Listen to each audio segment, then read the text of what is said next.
Alright guys, well I'm back today with another first shots video of the Beretta 81BB. This is a much requested item on the channel because it fits again into that high value and budget niche for handguns.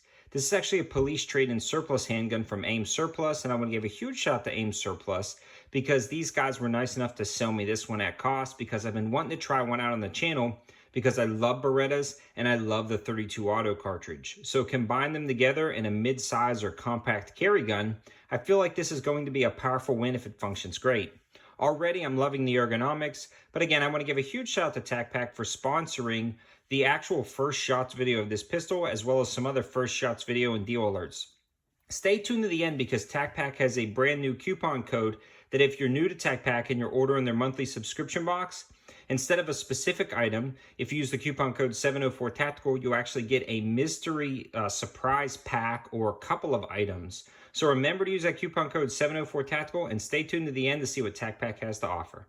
So the first thing I want to do is talk about the price and the specific models that they are offering on AIM Surplus's website. The first version of this pistol is a slightly older version, which is the Beretta 81, and this particular one is actually the Beretta 81BB. I'll try to focus in on that serial number, sorry, not the serial number, but the model number for you guys. So I believe the BB actually has slightly better sights. It's got a little bit wider rear cocking serrations and texturing on the front and rear back straps. So those are the upgrades. Now you can find the standard 81 for right around $220, all the way down to $199 depending on the condition. And I believe the BB starts around $250 and it potentially goes up from there depending on the condition. I believe sometimes they offer X grades for even cheaper than that. So something to consider whether you want a collectible piece or you want one just as a shooter down at the range. So let's talk about the pistol itself ergonomically, and then let's head down to the range and run some rounds through it. I'm going to be shooting this 32 auto Gecko ammunition, which runs really good in a wide variety of platforms, and I'm assuming it's going to run great today. I'm pretty excited about it. I have dropped a few rounds through, guys, and I'm really excited about this handgun. The first thing is the fact that it is chambered in the 32 auto cartridge, but it actually fills up your hand. Also, I believe Lock Grips is actually making some grips for these, so hopefully we'll get some out to the channel to try out, and I feel like this could be a viable carry gun or a personal defense gun. Now, I don't want to get into the controversies of shooting 32 auto for personal defense ballistically, but I can tell you this, 32 auto has been consistently reliable on a wide variety of platforms, well above and beyond 25 auto and 22. So it's definitely packs more of an oomph than those smaller cartridges, and it seems to be more reliable. This one is a single double action pistol, although it's rather difficult to get it in double action since this does not have a decocker. You simply insert the 12-round magazine into the gun. The magazine actually drops free and inserts smoothly, so a very nice touch there. You'll chamber the round. Obviously, it's going to lock back. The actual slide release right here is super easy to actuate and has some texturing right here. So now once the round is chambered, you have two options. You can either carry it with the safety on, or very carefully, and I did this a couple times, I don't know if I recommend it yet, but put your thumb in here, grab the hammer, point it in a safe direction, pull the trigger, let go of the trigger, slowly ride the hammer down, and it will catch right there at half cock, and then you can put the safety on. At this point, you can actually swipe off the safety and begin to pull the trigger. It's actually a very heavy but super smooth trigger pull. At this point, I'm going to hold the slide release down to demonstrate. The hammer for the next shot will stay back in single action mode. At this point, it's got a super smooth take up. It's a defined wall with a crisp break. So this trigger on here is really nice. In fact, guys, everything about this is very nice. It's got a very smooth beaver tail that allows you to get your hand for a very high grip without avoiding the slide bite. It's got an ambidextrous safety, which is really cool. I mean, guys, these are some very nice features in a handgun. And again, we're talking about a $250 handgun right here, and this thing is built really nicely.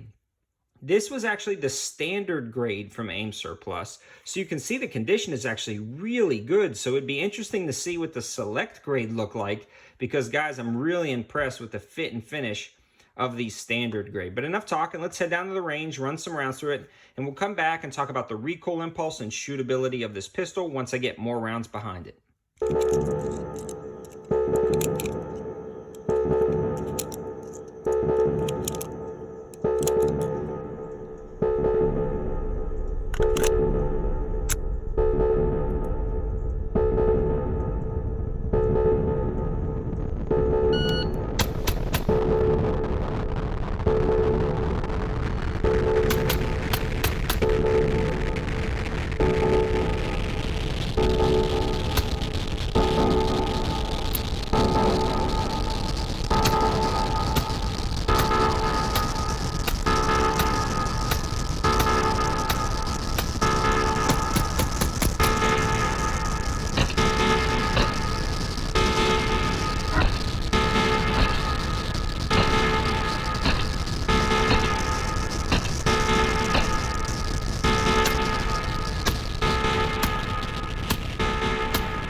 All right, guys, well, I am back from the range and I am incredibly impressed at the recoil impulse and just the way this pistol handles.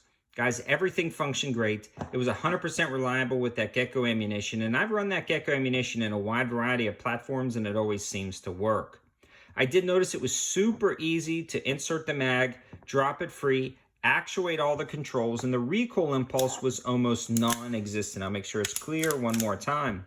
Again, the trigger was super smooth, a crisp break, and because you can get a full-size grip on this pistol, with the slightly smaller cartridge of the 32 ACP and the all-metal gun, you can literally rattle off shots at like 25 yards and keep them in a nice tight group. I always talk about people with carry guns. Yes, obviously I like 9mm better. And honestly, I probably like 380 ballistically a little bit better than 32. But shot placement is also important. If you can actually get all of your shots on target center of mass a lot easier, I definitely choose something like this over a pocket 380 where it'd be really difficult to hit the target. If you do feel confident in lowering the hammer down into a half-cock position after pulling the trigger, I feel like this would be a good carry option because at this point, you simply slide off the safety, first shot is double action, and then subsequent shots are like little tack drivers right into the same hole with that single action trigger. I absolutely love this gun, and honestly, I may be picking up a second. I would like to keep one in its original configuration for a reasonably collectible, fun to shoot firearm, but I'd also like to really do something cool, maybe switch out the grips, do some other modifications to a second one to see how potentially, I don't know, modern we can get it, how much of it can compete with other carry guns on the market. And I feel like with some added grips, like lock grips and a few other accessories, you could still really deck this gun out and still be sub $350. Like, I think that would be an amazing option that would really come in handy to defend your life with or carry as like a truck gun or a car gun. So in summary, guys, if you're looking for a fun plinker or somebody who's recoil sensitive, or even somebody who just likes collectible firearms and taking guns to the range, I think this is an all-around great option. And again, a huge shout out to Aim Surplus for sending me this one at cost. It helps out the channel, as well as sending ammo at cost. It also just helps out the channel. Also, stay tuned to the end to see what Tacpack has to offer. And also, if you guys are looking to transfer handguns, check out American Pawn & Gun, located in Monroe, North Carolina. They did the transfer on this handgun for me, and they've got really good transfer rates and a really good a group of people to deal with. Again, right off 74 in Monroe, North Carolina. Thanks for watching, guys. Have a good one.